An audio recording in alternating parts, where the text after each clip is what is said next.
Alonzo Bodden is a regular panel member of NPR's Wait, Wait, Don't Tell Me, and hosts the podcast Who's Paying Attention. It's great to meet you, Alonzo. Hey, Chris. Good to meet you too, my friend. Alonzo, what's the mood these days when it comes to provocative comedy? Well, there is that little cancel culture, and I say little because that is the smaller voice, the people who get upset. Well, I shouldn't say the smaller voice, the smaller group. These people who get upset and they're yelling and complaining about it. When you're in the club and you're doing material, people still love it. And comics are always going to push buttons. That's part of our job. So you don't worry about offending people. Chris, I wish I could get canceled. I need the press. If there's any group I could offend that you think would step up the game, I'll be happy to say something about them. It's like what's going on right now with Dave Chappelle and his special, The Closer. And to anyone watching this who hasn't seen it, I got to give you a spoiler alert. You might want to turn your head for a minute. But a lot of people were yelling and getting all upset about what he said about, gay people or trans people.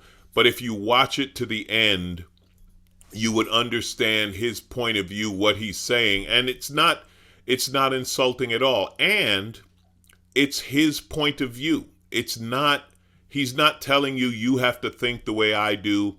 It's not the same as if a politician comes out with some racist or homophobic thing. Now you're dealing with someone who makes law and makes policy. You're talking about a comedian commenting on society, and it's what we do. We do it all the time. So why, as a general question, why do you think comedy is important? What does it contribute to society? We tell the truth. We are the last ones to tell the truth. We also make the truth more palatable, and we provide escape. We're coming off a year of a pandemic, right? We're coming off a year of people being on edge, people being locked down. If you watch the news every day, it's like, how are you still alive? Yeah, something's going to kill you in the news every day.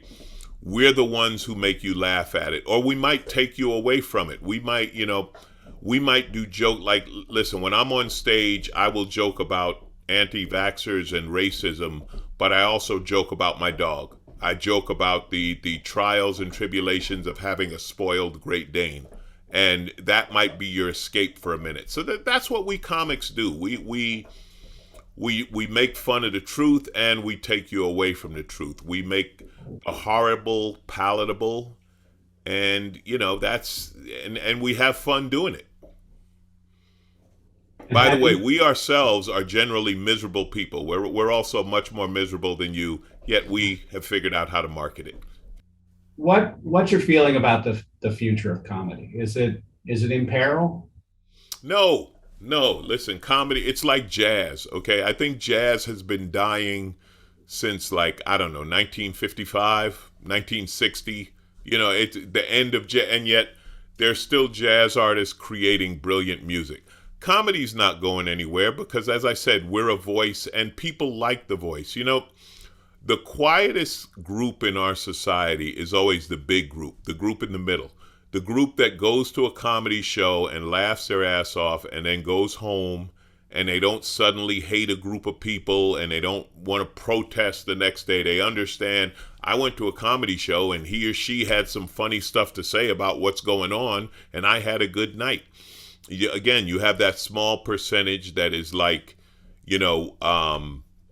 I'm offended by everything. And then you have the other end, you have that small percentage that say, yeah, I'm going to say the most hateful things I can and call it comedy, right? I mean, how many times did these right-wing politicians get caught saying something horrible and then they're like, oh, I was just kidding. Like, no, you weren't. And you're not a comic. Listen, Ted Cruz is the most unfunny person in the world. Now, someone to make fun of, hilarious. Funny himself, not a bit.